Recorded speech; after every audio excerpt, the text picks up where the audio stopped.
여러분, 아주 이상한 질문 하나를 드리면서 시작하겠습니다. 우주의 시작이 있었다면 그 시작 이전에는 무엇이 있었을까요?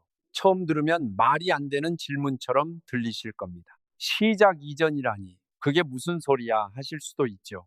그런데 바로 그 느낌, 말이 안 된다는 그 느낌 자체가 오늘 우리가 파헤쳐야 할 지점입니다. 오늘 저희 파인만의 길에서 이 이야기를 제대로 뜯어보려고 하는데요. 빅뱅이 어떻게 일어났는지 물리 교과서를 읽어드리려는 게 아닙니다. 우리가 우주의 시작에 대해 이야기할 때 아무도 눈치채지 못한 채 끌어다 쓰고 있는 아주 잘못된 전제 하나, 그 전제가 어디에 숨어 있는지를 함께 찾아가는 이야기.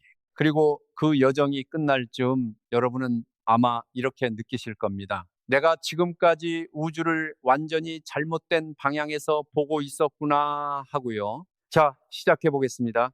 여러분이 오늘 밤 바깥에 나가 하늘을 올려다본다고 상상해 보세요. 맑은 날 밤 광화문 근처 불빛을 좀 벗어나서 어두운 곳에서 하늘을 보면 별들이 보입니다.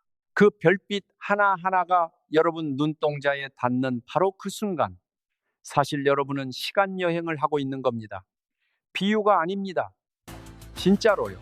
빛이 그 별에서 출발해 여러분 눈에 도착하기까지 수십 년, 수백 년, 어떤 건 수천 년이 걸렸거든요. 그러니까 지금 보이는 밤하늘은 현재가 아닙니다.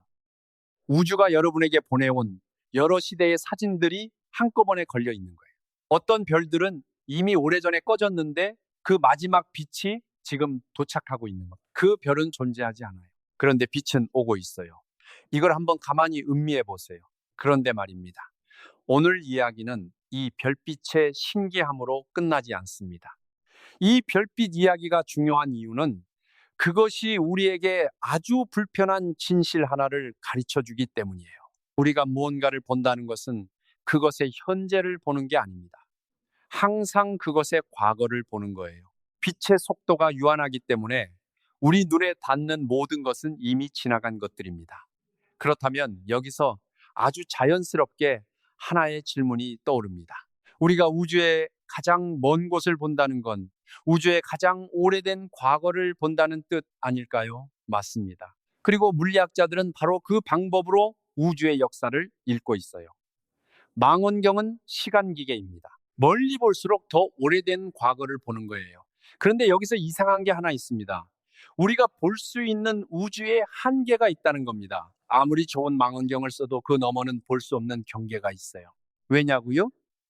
우주의 나이가 약 138억 년이니까 그 이상 오래된 빛은 아직 우리에게 도착하지 않았거든요.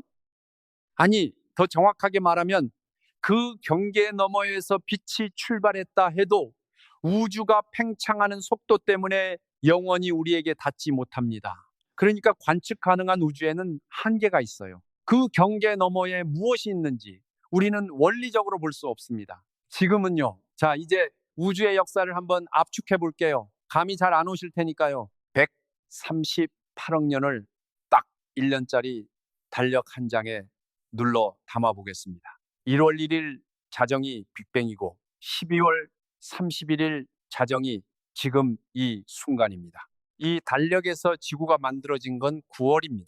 공룡이 멸종한 건 12월 30일 저녁 11시 정도에. 그리고 인류가 농사를 짓고 도시를 만들고 문자를 쓰기 시작한 건 이 달력에서 마지막 10초 안에 다 들어옵니다. 10초. 그 찰나 같은 시간 안에 우리가 아는 역사 전부가 있었던 겁니다.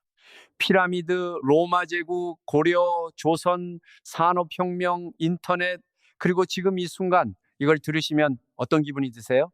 어떤 분들은 왜소해진다고 하시더라고요. 우리가 이렇게 작은 존재였나 하고.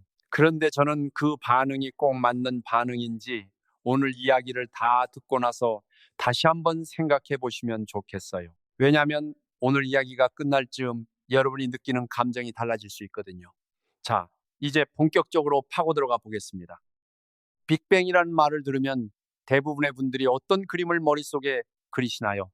아마 이런 그림일 겁니다. 아무것도 없던 빈 공간 어딘가에 갑자기 엄청난 폭발이 일어났다. 불덩이가 터졌다. 그리고 거기서 우주가 시작됐다. 맞죠? 저도 그렇게 배웠습니다. 그리고 이 그림은 어느 정도는 맞습니다. 빅뱅은 실제로 일어났고 관측 증거도 있어요. 그런데 이 그림에는 아주 치명적인 오류가 두 가지 숨어 있습니다. 첫 번째 오류는 이겁니다. 빅뱅은 빈 공간에서 일어난 폭발이 아닙니다. 공간 자체가 팽창한 거예요. 이게 무슨 차이가 있냐고요? 엄청난 차이가 있습니다. 폭발이라면 중심이 있어야 해요. 어딘가에서 터졌고 그 바깥으로 퍼져나갔다는 거잖아요. 그러면 우리가 공간의 어떤 지점을 찾아가면 빅뱅이 일어난 중심점을 찾을 수 있어야 합니다. 그런데 현실은 다릅니다. 우주 어디에서 관측해도 모든 방향으로 은하들이 멀어지고 있어요. 심지어 멀리 있는 은하일수록 더 빠르게 멀어지고 있고요. 이게 무슨 뜻이냐면 중심이 없다는 겁니다. 우주 자체가 모든 지점에서 동시에 팽창하고 있는 거예요. 쉽게 비유해 드릴게요. 풍선을 불어보세요. 표면에 점들을 찍어 놓으면 풍선이 커질수록 점들이 서로 멀어지죠. 그런데 어느 점에서 봐도 다른 점들이 다 자기한테서 멀어지는 것처럼 보입니다. 빅뱅은 이런 겁니다. 공간 자체가 늘어나는 것, 폭발이 아니에요. 그리고 두 번째 오류가 훨씬 더 흥미롭습니다. 빅뱅이 시작이라는 생각. 이 생각에 아주 교묘한 전제 하나가 숨어 있거든요. 그게 뭐냐고요? 잠시 후에 말씀드리겠습니다. 왜냐하면 이걸 제대로 이해하려면 먼저 한 가지를 더 알아야 하거든요. 우리가 빅뱅을 어떻게 알게 됐는지부터 이야기해야 합니다. 물리학자들이 빅뱅을 발견한 방식은 아주 우아합니다. 모든 은하가 우리에게서 멀어지고 있다는 걸 발견하고 그 시계를 거꾸로 돌렸어요. 지금 은하들이 멀어지고 있다면 과거에는 더 가까이 있었겠죠. 계속 거꾸로 가면 과거에는 우주의 모든 물질이 한 점에 몰려 있었을 거라는 결론이 나옵니다. 그게 빅뱅이에요. 아주 작고, 아주 뜨겁고, 아주 빽빽한 상태, 그리고 그 뜨거웠던 증거가 지금도 우주 전체에 퍼져 있습니다. 우주 마이크로파 배경 복사라고 부르는데요. 어렵게 생각하실 것 없어요. 우주가 충분히 식어서 빛이 처음으로 자유롭게 나아갈 수 있게 된 순간이 있었는데 그때 퍼져나간 빛이 지금도 우주 전체에 균일하게 깔려 있습니다. 그걸 정밀하게 측정한 거예요. 이 증거는 너무나 명확해서 물리학자들 사이에서 빅뱅이 일어났다는 건 이제 거의 의문을 제기하지 않아요. 그런데 바로 여기서부터 상황이 진짜 기묘해집니다. 이 뜨거운 빅뱅, 관측으로 확인된 그 상태, 그게 진짜 시작이냐는 질문이에요. 위대한 물리학자 리처드 파인만이 늘 강조했던 게 있습니다. 질문 안에 이미 엉터리 전제가 숨어 있는 경우가 많다고요. 그리고 그 전제를 발견하지 못하면 아무리 열심히 답을 찾아도 엉뚱한 방향으로 달려가게 된다고요. 빅뱅이 시작이냐는 질문에는 어떤 전제가 숨어 있을까요? 시간이라는 개념입니다. 우리는 무언가가 시작됐다고 말할 때 그 이전에 이미 시간이 흐르고 있었다고 무의식적으로 가정하고 있어요. 시작점 이전에도 시간의 흐름이 있고 거기에 텅 빈 무언가가 있다가 어느 순간 우주가 등장했다는 그림 말이에요. 그런데 아인슈타인의 일반 상대성 이론에 따르면 시간은 공간과 분리된 무언가가 아닙니다. 시간은 공간과 함께 물질과 에너지의 영향을 받아요. 그러니까 우주가 존재하지 않았다면 시간도 존재하지 않았다는 결론이 나옵니다. 빅뱅 이전에 무엇이 있었냐고 묻는 건 북극점보다 더 북쪽이 어디냐고 묻는 것과 비슷한 겁니다. 질문 자체가 성립하지 않을 수 있어요. 이걸 한번 가만히 음미해 보세요. 그런데 여기서 끝이 아닙니다. 오히려 훨씬 더 흥미로운 이야기가 시작됩니다. 현대 우주론에서는 우리가 아는 뜨거운 빅뱅 이전에 또 다른 단계가 있었다고 봐요. 이름하여 인플레이션, 급팽창입니다. 그런데 이게 빅뱅과 성격이 완전히 다릅니다.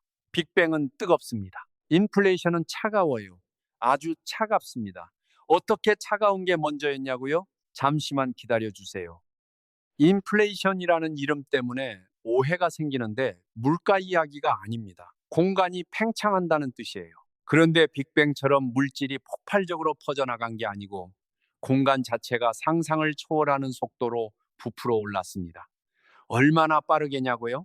원자핵보다도 작은 공간이 우리가 눈으로 볼 수 있는 전체 우주 크기 정도로 커지는데 걸린 시간이 소수점 아래 0이 30개 이상 붙는 1초의 몇 분의 1입니다. 이 숫자는 비유로 설명하는 것도 거의 불가능해요. 그냥 뇌가 처리를 거부하는 규모의 일이 일어났다고 받아들이시면 됩니다. 순식간에 우주가 촛불 심지 하나에서 태양계 전체 크기로 커졌다고 상상해 보세요. 그것도 모자라요. 규모 자체가 달라요. 그런데 왜 이걸 믿는 걸까요?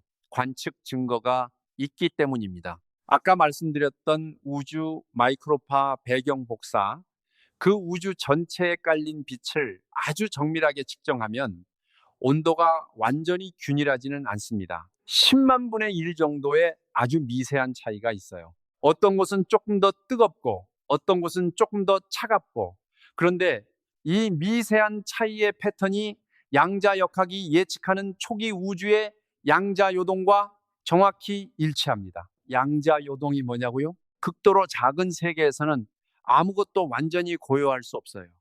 양자역학에 따르면 진공조차도 끊임없이 미세하게 흔들립니다.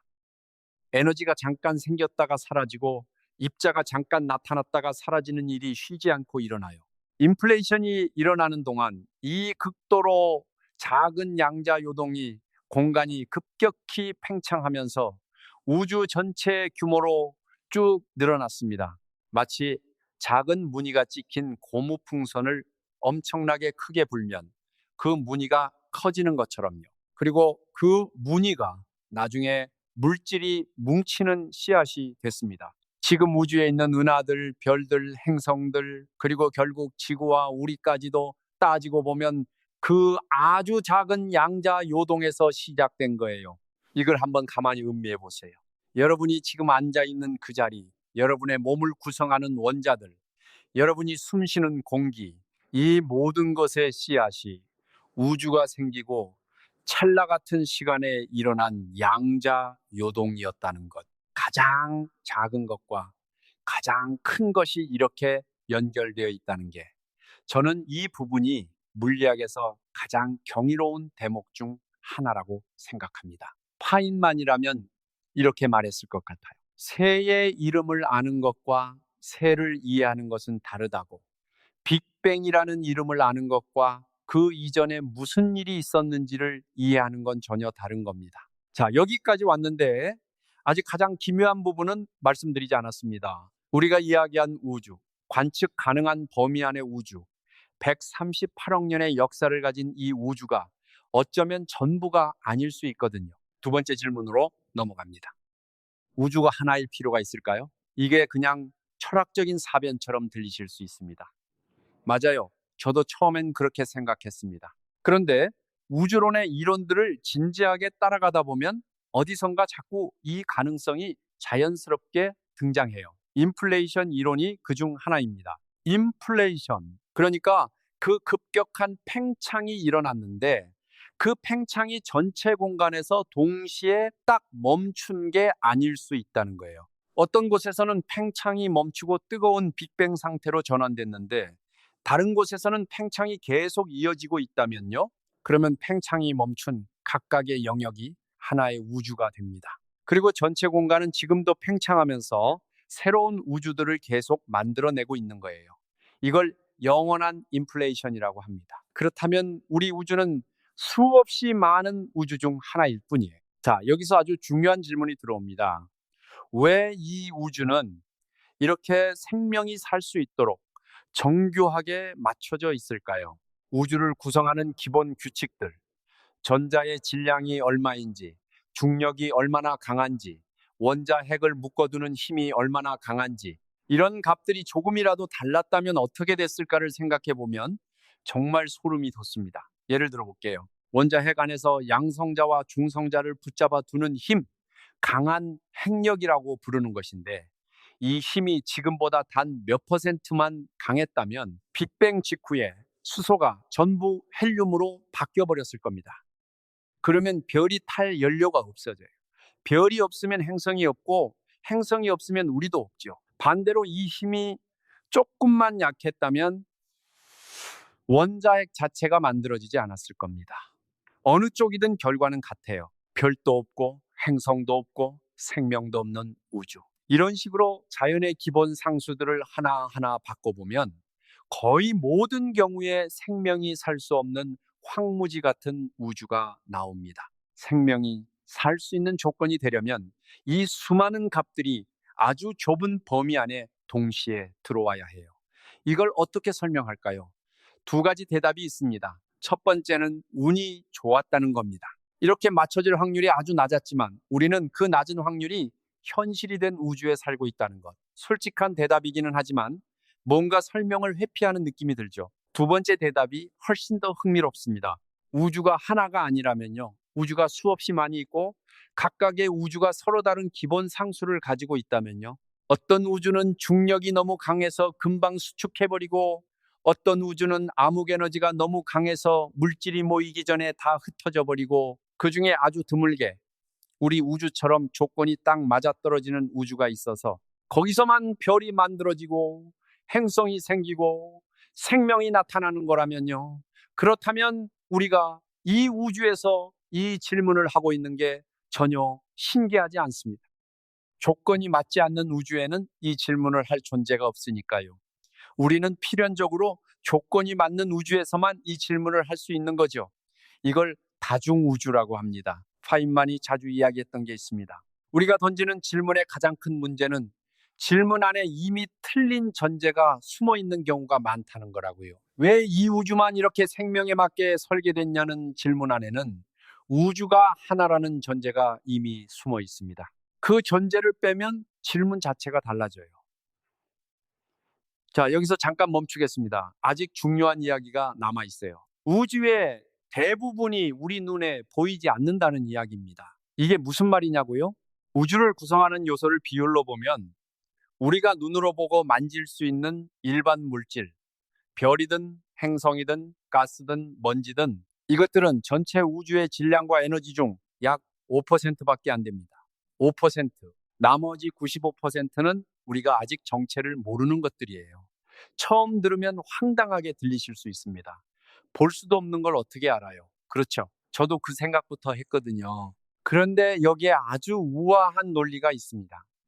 물질은 보이지 않아도 중력을 통해 주변에 영향을 미칩니다. 우리 은하계 안에서 별들이 은하 중심을 어떤 속도로 돌고 있는지 측정할 수 있거든요. 그런데 이 회전 속도가 이상해요. 태양계를 생각해 보세요. 태양 가까이 있는 수성은 빠르게 태양을 돌고 멀리 있는 해왕성은 느리게 돕니다. 당연한 거예요. 중심의 중력이 거리가 멀어질수록 약해지니까. 그런데 은하에서는 이게 적용되지 않아요. 은하 바깥쪽 별들이 예상보다 훨씬 빠르게 돌고 있어요. 이게 무엇을 뜻하냐면 우리 눈에 보이지 않는 무언가가 거기에 있어서 추가적인 중력을 제공하고 있다는 겁니다. 이걸 암흑물질이라고 부릅니다. 그리고 이 증거는 한두 군데에서만 나오는 게 아닙니다. 은하들이 모인 은하단을 보면 빛이 그 은하단 주변을 지나갈 때 휘는 정도를 측정할 수 있어요. 질량이 클수록 빛이 더 많이 휘거든요. 그런데 빛이 휘는 정도로 계산한 질량이 눈에 보이는 물질로 계산한 질량보다 훨씬 커요. 어떤 경우에는 5배에서 6배나 보이지 않는 무언가가 있다는 증거입니다. 암흑물질은 전체 우주의 약 27%를 차지합니다. 그리고 나머지 68%가 뭐냐고요? 바로 여기가 이 이야기에서 가장 충격적인 대목입니다. 나머지 68%는 암흑 에너지입니다. 물질도 아니고 일반적인 에너지도 아니에요. 공간 자체에 깔려 있는 우주의 팽창을 가속시키는 에너지예요. 어떻게 이걸 알게 됐냐면 이야기가 참 흥미롭습니다. 1998년에 두 개의 독립적인 천문학 연구팀이 아주 먼 우주의 초신성 폭발을 관측하고 있었습니다. 초신성은 어마어마하게 밝게 터지는 별의 폭발인데 특정 종류의 초신성은 표준적인 밝기를 갖기 때문에 얼마나 먼지 계산하는 데 쓸 수 있어요. 안개 속에서 표준 전구의 밝기를 알면 얼마나 멀리 있는지 알 수 있는 것처럼요. 두 팀 모두 우주의 팽창이 시간이 지남에 따라 어떻게 변하는지 알아내려고 이 초신성들을 관측했습니다. 그리고 둘 다 예상과 완전히 다른 결과를 얻었어요. 당연히 우주 팽창은 중력 때문에 조금씩 느려져야 합니다. 그런데 실제로는 오히려 팽창이 가속되고 있었던 거예요. 이게 얼마나 충격이었냐면 처음에 두 팀 모두 자기들이 뭔가 실수한 줄 알았다고 해요. 데이터를 몇 번이고 다시 검토했는데 계속 같은 결과가 나왔고 두 팀이 독립적으로 같은 결론에 도달하면서 인정할 수밖에 없었죠. 우주의 팽창이 빨라지고 있다고. 이 팽창을 가속시키는 무언가가 있어야 한다는 뜻입니다. 그게 바로 암흑 에너지예요. 이걸 한번 가만히 음미해 보세요. 우리 눈에 보이는 것, 별이든 행성이든 가스든 우리 몸이든 이 모든 것이 합쳐봐야 우주 전체의 단 5%입니다. 나머지 95%는 암흑이에요. 아직 우리가 그 정체를 모르는 것들로 이루어져 있습니다. 이게 겸손해지게 만드는 사실이죠. 우리는 우주를 이해한다고 생각하지만 사실은 우주의 5%를 이해하고 있을 뿐입니다. 그것도 대단히 잘 이해하고 있는 건 맞습니다만 나머지 95%는 여전히 깊은 어둠 속에 있어요. 촛불 하나로 방 안을 밝히려 하는데 그 촛불이 밝히는 범위가 방 전체의 5%라는 겁니다. 나머지는 아직 어둠이에요. 자, 그런데 물리학의 가장 깊은 이야기로 내려가면 더 기묘한 것들이 나옵니다. 세 번째 층입니다. 우주를 설명하는 가장 기초적인 두 이론이 서로 맞지 않는다는 이야기예요. 하나는 아인슈타인의 일반 상대성 이론입니다. 중력과 시공간을 설명해요. 은하의 운동, 블랙홀, 우주의 팽창을 놀랍도록 정확하게 설명하는 이론입니다. 위성 항법 장치가 작동하는 것도 이 이론을 실제로 적용하기 때문이고요. 다른 하나는 양자역학입니다. 원자보다 작은 세계를 설명하는 이론인데 마찬가지로 실험으로 수도 없이 검증됐습니다. 스마트폰 속의 반도체, 자기 공명 영상 기계, 레이저, 이 모든 것이 양자역학을 응용한 거예요. 두 이론 모두 각자의 영역에서는 역사상 가장 정확한 이론들입니다. 문제는 이 둘을 하나로 합치려고 하면 수학이 무너진다는 거예요. 왜냐고요? 양자역학과 중력을 합치려고 하면 계산 과정에서 무한대 값이 튀어나옵니다. 어떤 물리량을 계산하면 결과가 무한대예요. 이건 이론이 뭔가 잘못됐다는 신호입니다. 현실에서 무한대는 관측되지 않으니까요.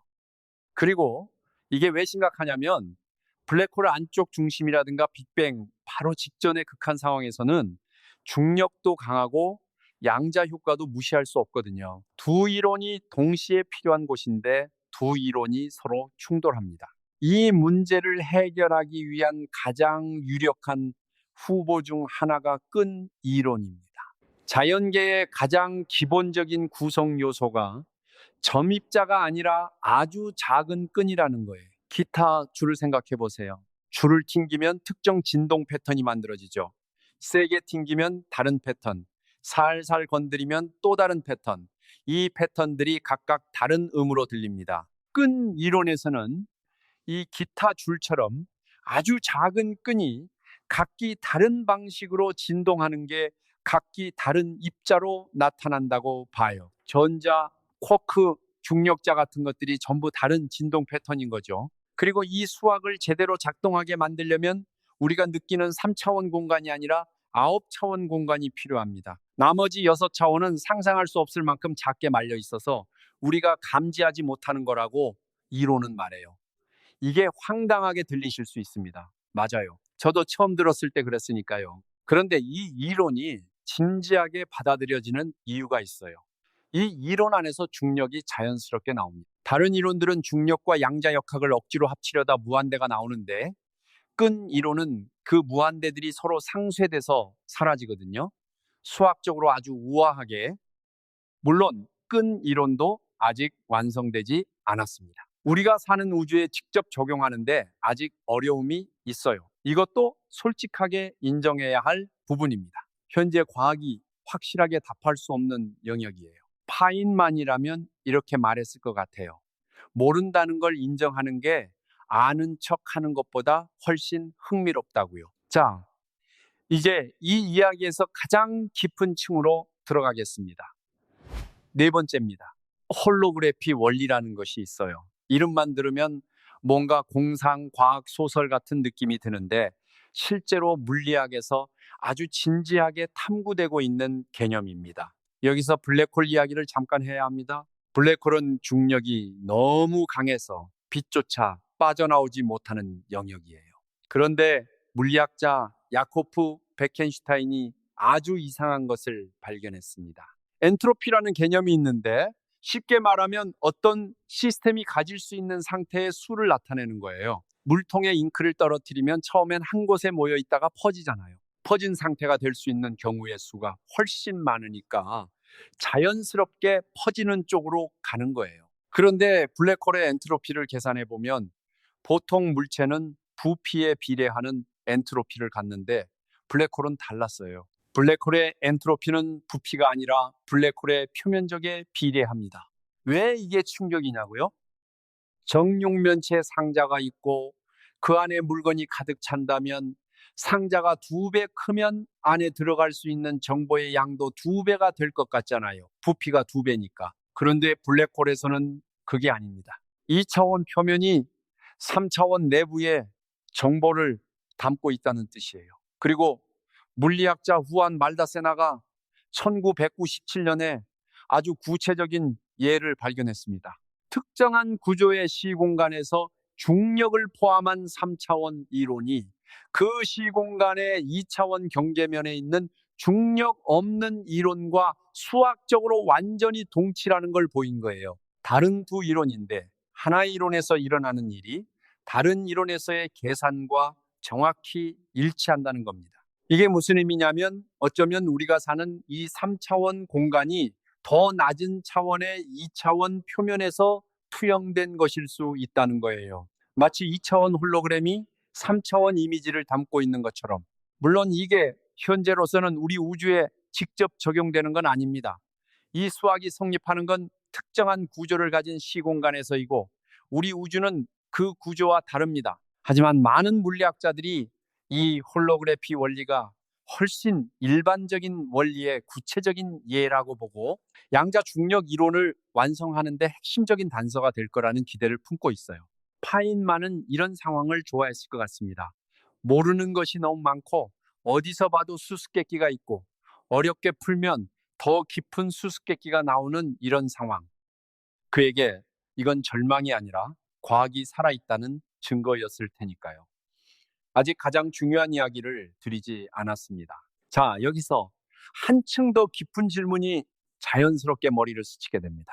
블랙홀 이야기를 했는데 블랙홀과 관련해서 아직 말씀드리지 않은 게 있어요. 여러분, 시간에 대해 생각해 보신 적 있으신가요? 시간은 왜 한 방향으로만 흐를까요?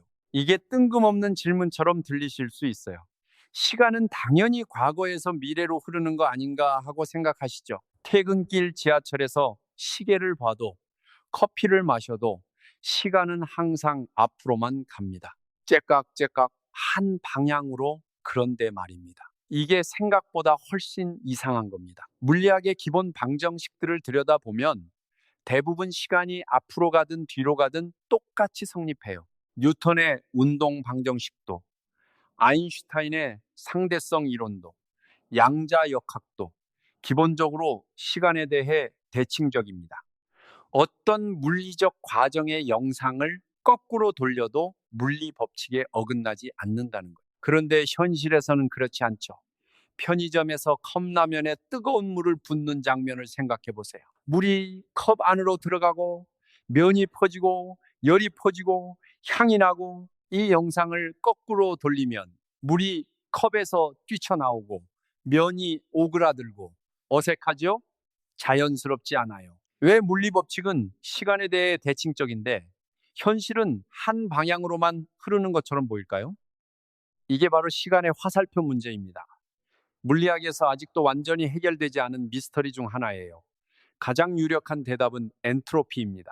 아까 블랙홀 이야기에서 엔트로피를 잠깐 언급했는데 기억하시죠? 무질서함의 양, 어떤 시스템이 가질 수 있는 상태의 수.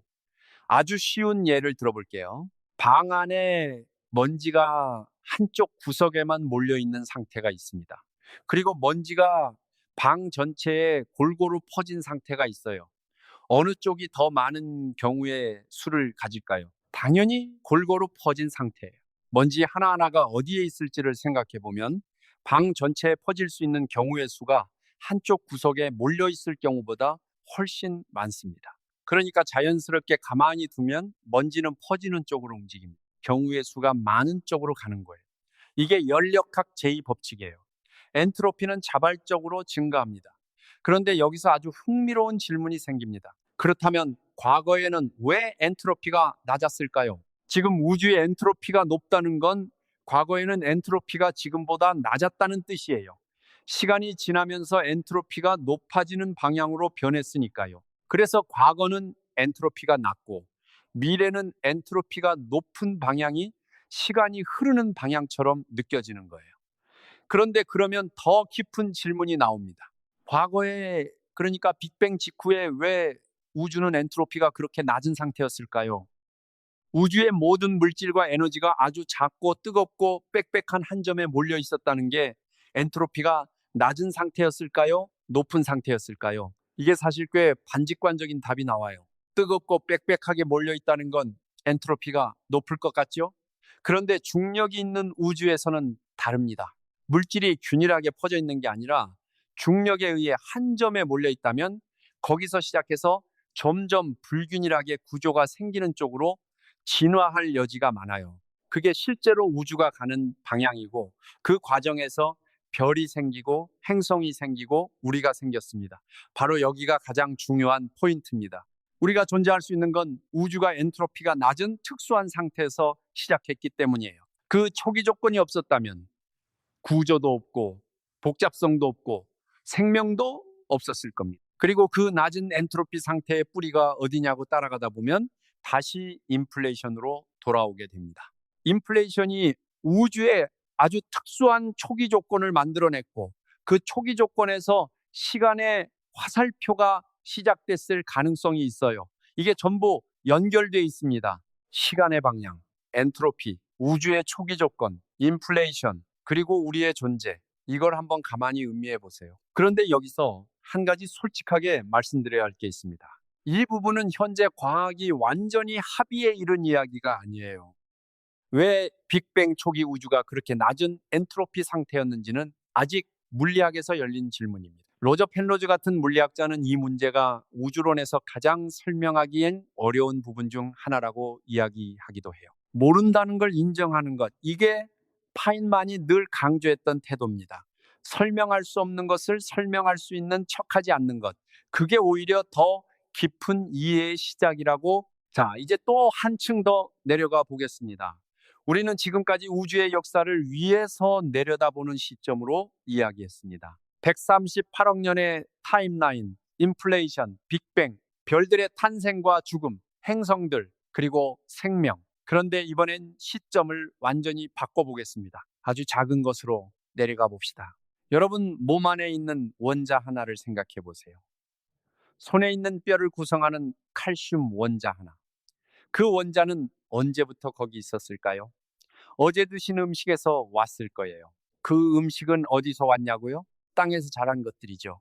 그 땅의 칼슘은 오래전에 죽은 생물들이 남긴 것일 수 있어요. 더 거슬러 올라가면 지구의 지각에서, 지구가 만들어질 때 모인 소행성들에서, 더 올라가면 태양계가 생기기 전에 폭발한 별들에서 왔어요. 칼슘은 탄소처럼 작은 별에서는 만들어지지 않습니다. 태양보다 훨씬 무거운 별이 살다가 죽을 때 그 폭발의 에너지로 만들어지는 원소예요.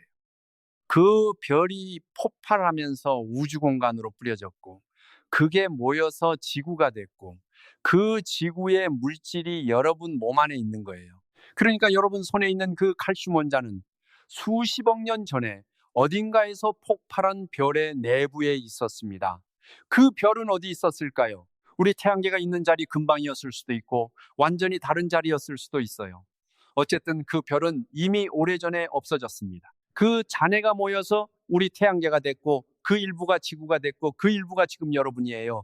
이걸 한번 가만히 음미해 보세요. 여러분은 별의 재로 만들어진 존재입니다. 그리고 그 재 안에 우주의 역사가 새겨져 있어요. 칼 세이건이라는 천문학자가 이런 말을 했습니다. 우리는 별의 재다라고요. 그런데 저는 이 말이 단순히 시적인 표현이 아니라고 생각해요. 이건 물리적으로 정확한 사실입니다.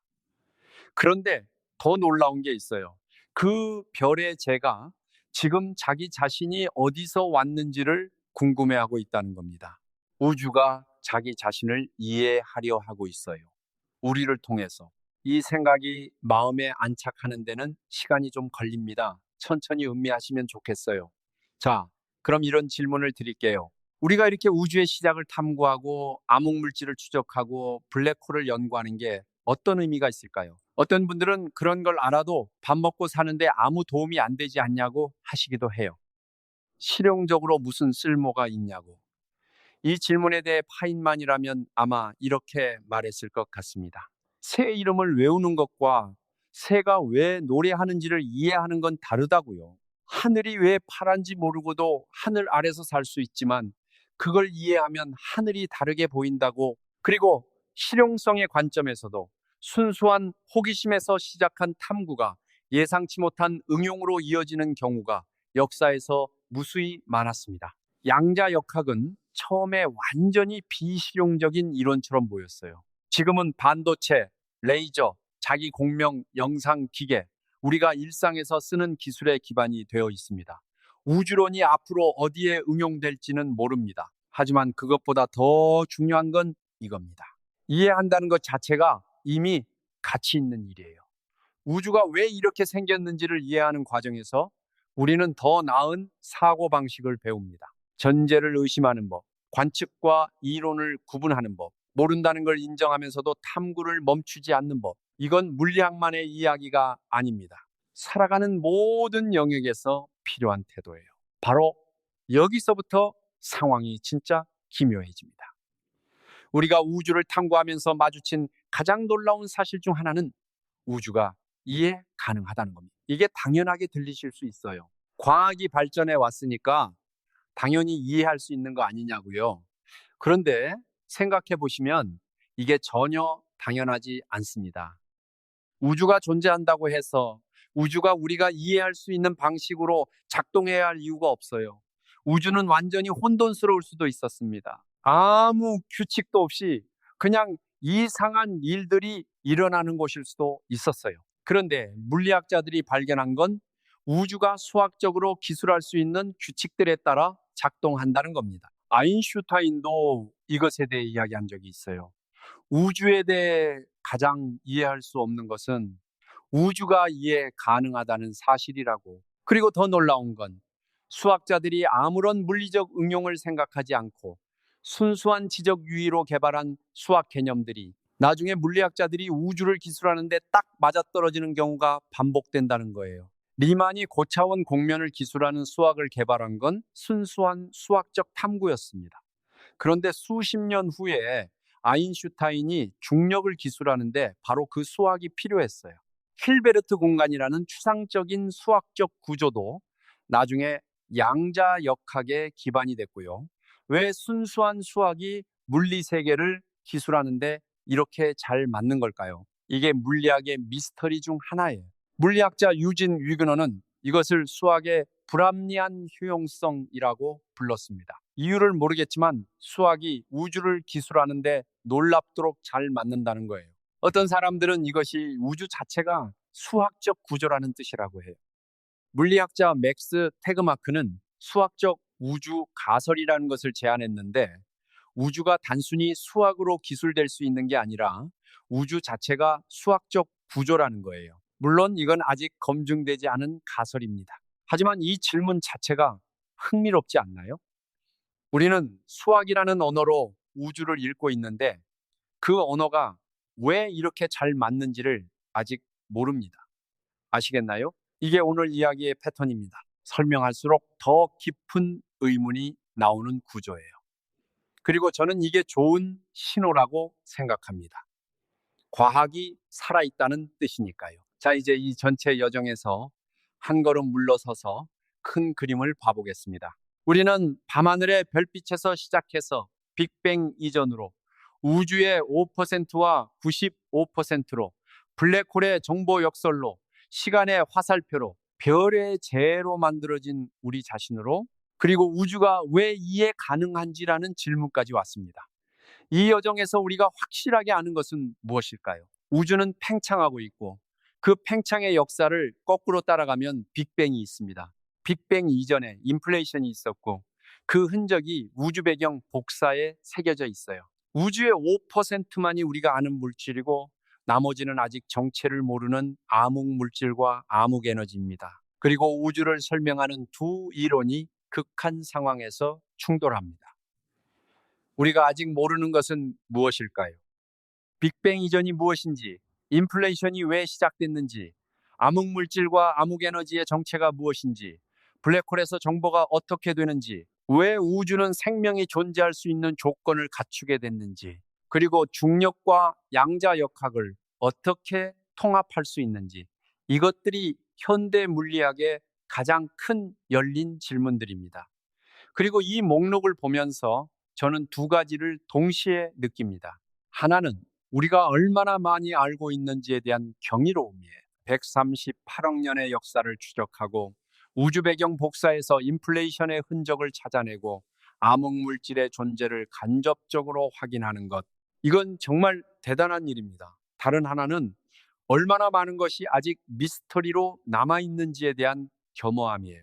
우리는 우주의 5%를 이해하고 있을 뿐입니다. 그런데 이 두 가지 감정이 충돌하지 않아요. 오히려 서로를 강화합니다.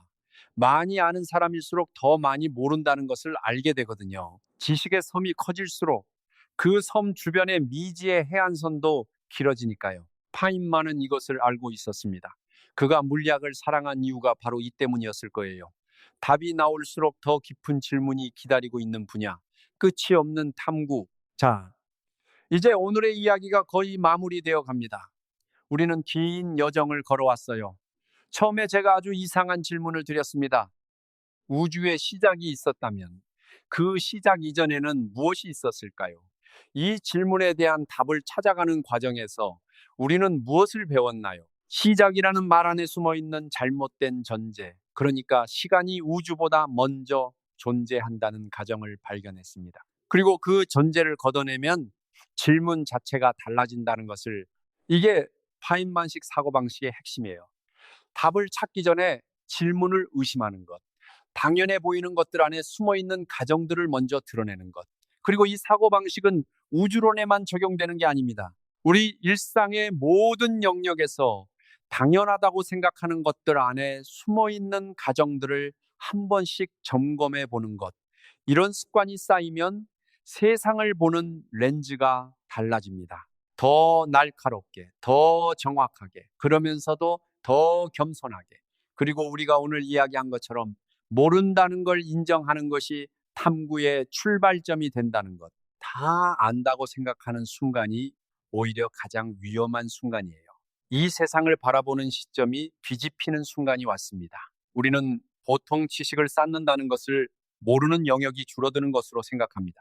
처음엔 아무것도 모르다가 공부할수록 아는 게 늘어나고 언젠가는 다 알게 된다는 그림. 그런데 우주론의 역사를 보면 그게 아닙니다. 아이작 뉴턴이 중력을 발견하기 전에 사람들은 행성들이 어떻게 움직이는지 몰랐어요. 뉴턴이 중력 이론을 만들자 행성 운동은 설명됐습니다. 그런데 그 이론이 시간이 아주 빠르거나 중력이 아주 강한 상황에서 맞지 않는다는 게 드러났어요. 아인슈타인이 일반 상대성 이론으로 그것을 해결했습니다. 그런데 일반 상대성 이론이 양자역학과 충돌한다는 게 드러났고 그 충돌을 해결하는 이론을 아직 찾고 있어요. 답을 찾을수록 더 깊은 질문이 나옵니다. 그러니까 지식을 쌓는다는 건 모르는 영역이 줄어드는 게 아니라 더 정확하고 더 깊은 질문을 할 수 있게 되는 거예요. 그리고 그 더 깊은 질문에 새로운 모름이 따라옵니다. 이게 저는 아름다운 일이라고 생각합니다. 과학이 끝나지 않는다는 뜻이니까요. 탐구가 계속된다는 뜻이니까요. 그리고 우주가 우리보다 항상 더 깊다는 뜻이니까요. 편의점 유리문 너머로 빗속을 바라보다가 갑자기 이 우주가 얼마나 큰지, 우리가 얼마나 잠깐 여기 있는 건지를 느끼는 순간, 그런 순간이 오면 그게 허무함이 아니라 경이로움으로 느껴질 수 있다면 오늘 이야기가 도움이 됐으면 좋겠어요.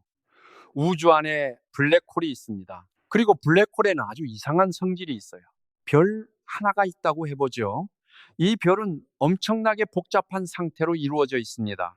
별 표면의 무늬, 내부 온도 분포, 구성 원소의 배열, 이 모든 정보가 담겨 있어요. 이 별이 블랙홀로 수축하면 어떻게 될까요? 블랙홀이 된 이후에 외부에서 볼 수 있는 성질은 딱 세 가지뿐입니다. 질량, 전하, 그리고 회전 속도. 이게 다예요. 별의 표면 무늬가 어땠는지, 어떤 원소로 이루어졌는지, 내부 구조가 어땠는지, 이 모든 정보가 다 사라진 것처럼 보입니다. 전혀 다른 두 별을 블랙홀로 만들어도 질량과 전하와 회전이 같으면 완전히 똑같은 블랙홀이 나와요. 그렇다면 그 정보는 어디 갔을까요? 물리학에서는 정보는 소멸하지 않는다는 원칙이 있습니다. 양자역학의 핵심 중 하나예요. 뭔가를 태우면 재와 연기가 되지만 원리상 그 연기와 재의 모든 상태를 알면 역으로 계산해서 원래 물체를 복원할 수 있다는 거예요. 물론 현실적으로는 불가능하지만 이론적으로는 정보가 사라지지 않는다는 겁니다. 그런데 블랙홀에 뭔가를 떨어뜨리면 그 정보가 영원히 사라지는 것처럼 보입니다. 스티븐 호킹은 양자역학을 적용하면 블랙홀이 완전히 검지 않다는 걸 보였습니다. 아주 미세하게 복사선을 방출한다는 거예요.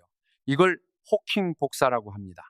그런데 이 호킹 복사는 블랙홀 안에 뭐가 떨어졌든 상관없이 같은 형태로 나와요. 그러니까 블랙홀이 완전히 증발해서 없어지면 원래 거기 들어갔던 모든 정보도 사라지는 것처럼 보입니다. 이게 바로 블랙홀 정보 역설입니다. 50년 가까이 물리학자들을 괴롭혀온 문제예요. 아직 완전히 해결되지 않았습니다. 이걸 한번 가만히 음미해 보세요. 가장 잘 검증된 두 이론, 양자역학과 일반 상대성 이론이 블랙홀이라는 극한 상황에서 서로 충돌합니다. 그리고 그 충돌이 아직 해결되지 않았어요. 이게 과학이 아직 살아있다는 뜻입니다. 자, 이제 멀리서 이 전체 이야기를 한번 바라보겠습니다. 오늘 우리가 함께 걸어온 길을 돌아볼게요. 우리는 밤하늘의 별빛에서 시작했습니다. 그 별빛이 과거에서 온다는 것. 그러니까 우주를 본다는 것은 과거를 본다는 것. 그리고 우주에는 우리가 볼 수 있는 한계, 관측 가능한 경계가 있다는 것. 그 경계 안에서 우주의 역사를 돌아봤어요. 138억 년이라는 시간, 그 달력에서 인류의 역사는 마지막 10초, 그리고 우리가 당연하게 생각하는 빅뱅이 시작이라는 말 안에 숨어 있는 잘못된 전제, 시간이라는 개념이 우주보다 먼저 존재한다는 가정을 들여다봤습니다. 그 이전에 인플레이션이 있었고, 그 인플레이션이 남긴 양자요동의 흔적이 지금도 우주 마이크로파 배경 복사에 새겨져 있다는 것, 우주가 하나가 아닐 수 있다는 것, 우리가 보고 만지는 것은 우주 전체의 5%뿐이고 나머지 95%는 암흑물질과 암흑에너지라는 것, 그리고 이 우주를 설명하는 가장 기초적인 두 이론이 극한 상황에서 서로 충돌한다는 것. 이걸 들으시고 어떤 기분이 드세요? 어지럽다고 하실 분도 계실 것 같습니다. 당연합니다. 이 이야기들은 우리가 일상에서 쓰는 직관이 완전히 무너지는 이야기들이니까요. 그런데 저는 여기서 잠깐 방향을 바꾸고 싶습니다. 이 세상을 바라보는 시점이 뒤집히는 순간이 왔어요. 우리는 보통 이 이야기들을 들으면서 두 가지 반응 중 하나를 보입니다. 첫 번째 반응은 우리가 얼마나 작고 무지한 존재인지 느끼는 거예요.